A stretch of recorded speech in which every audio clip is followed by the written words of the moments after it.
వస్తూ ఉంటాడు. అందుకే ప్రతి విశ్వాసి ప్రార్థనతో పాటు వాక్యము ధ్యానించే వారిగా ఉండాలి. ఈ ప్రార్థన వాక్యము ఒక విశ్వాసికి రెండు కళ్ళ వంటివి. ఈ రెండు కళ్ళల్లో ఏది లేకపోయినా ప్రమాదమే, ఏది లేకపోయినా బాధ, వేదన, చింత.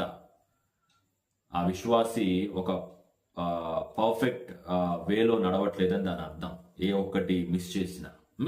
కాబట్టి ప్రార్థన వాక్యము చాలా ప్రాముఖ్యం. ఆశీర్వాదము కావాలి అంటే దేవుని పద్ధతి ఏంటి తెలుసా? ప్రతి ఆశీర్వాదమునకు ముందు దేవాది దేవుడు ఒక ఆజ్ఞ ఉంచుతాడు.